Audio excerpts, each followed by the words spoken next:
right now we are at a secret location. We have a former gang member that we're going to interview today, and we're just going to get a little information on his lifestyle and what goes on from day to day in his life, just to give you youths out there an idea of the fact that this is not a glorious career or anything that you might look forward to. So we're waiting for him now. It might take a while. This is a secret location. I would say the area, but once again, it is secretive. So we're just waiting for him right now to show up, and then we're going to interview him and get an idea of exactly what goes on undercover and when a person is being protected by the government, if he's on his way. And that way we can give you a little bit more detail on what goes on in the underworld of gang activity.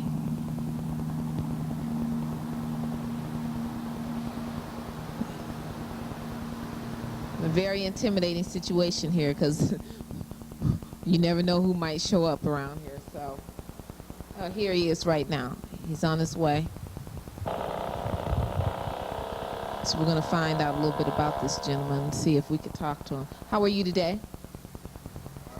Thank you for coming. Can I just possibly ask you, what is your name? Just call me Country. Country. We'll just leave it at that. Okay, is there any particular reason why we can't get any more information on your name? Well, I'm involved in some things, and the least is we're better off. Okay, great, great. We're glad to have you here today. I understand that you are being protected right now, and could you give us an indication of by whom? Well, I'm involved in a witness protection program, you know, that's provided by the government. Okay. And so you were at one time a gang member, is that correct? That's correct. Okay. Now, if you don't mind my asking, just to give the audience a sense of how one might get involved in this gang activity, and we just want to know a little bit about you and how you got involved. Well, it began at an early age, you know, maybe 19 years old, back in the South. And hanging out with a group of my boys, you know, before you know it, it escalated, you know. At that point, 2-3 years later, 12, 13 years old, got into drug trafficking. You know, selling drugs on the corner, to the point of me riding around, you know, on a bicycle, making deliveries, you know, so on and so forth.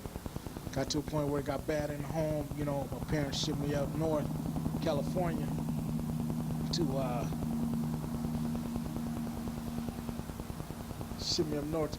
stay within that. You know, hopefully that things get better for me, you know, school or whatnot, but it only got worse.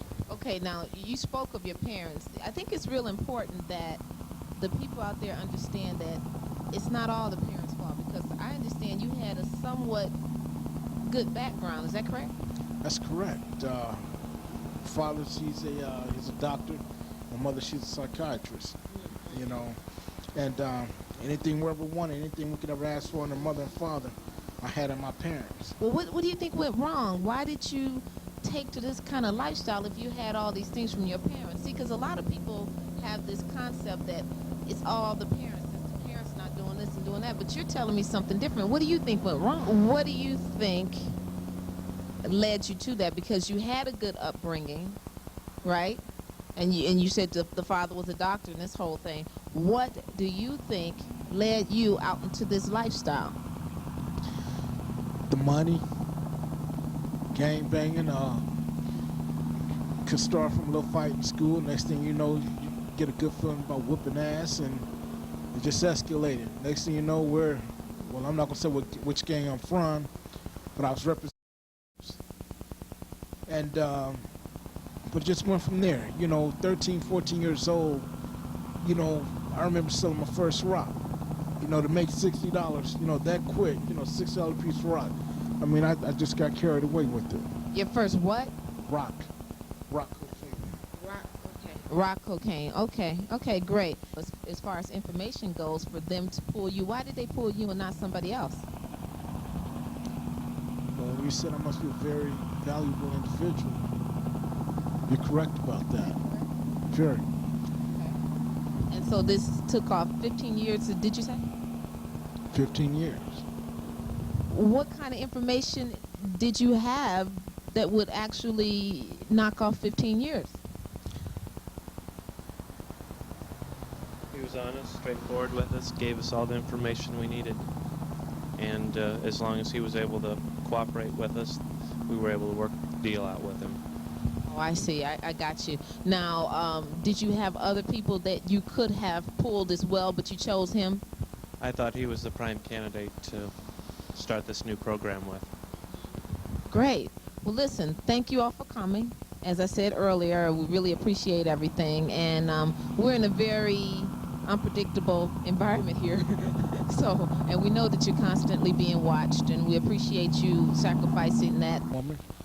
You know, again, and that's why this gentleman is here with me. You know, I mean, I answer my door with a 9mm and a shotgun at all times, you know, but that's just how bad it is. Wow. You know, but hey, I've dug that hole for myself. For the rest of my life, I'm living with that. And thanks to this gentleman here, you know, my life is somewhat at ease, you know. I mean, my family, you know, friends, people I haven't seen for years, you know, I have no contact, and maybe he could share some things on how we go about doing that, but it's difficult. Okay. Would you like to give us some information regarding that, or do you feel that it's too personal?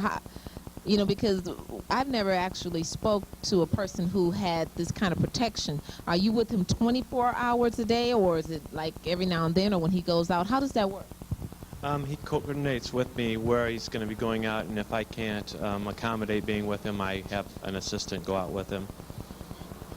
And so at all times you guys are prepared in any way, form, fashion, shape, form, and fashion for this. Is that correct? Yes, I usually carry a cellular phone and dress alarms that are hooked up with our organization for any problem, so we can get immediate assistance. And I understand, too, that you carry a monitor with you at all times. Is that right? That's correct. Okay. Well, it's getting a little busy around here, so we're going to take this time to thank you. Thank you, country. And I didn't get your name, which is okay, because I understand you don't want to be identified. And we thank you for your time and your energy. And I'd like to say, hey, good luck to you, and thank you for encouraging other people as well. God bless you. Same to you. Have a great day. Well, that's going to do it for us today. And as you can see, once again, very, very frightening situation here. I mean, it's a very unpredictable area. We can't even mention the name of the area that we're in right now because of this gentleman. We don't want people to know that he was even in this vicinity. So that shows you right there that it's not a good place to be. So if you or other friends or family members, yeah, right, I guess so. But we're going to get out of here. We thank you. But if you're considering this lifestyle, reconsider it, because once again, everything that looks good isn't. Thank you. God bless you.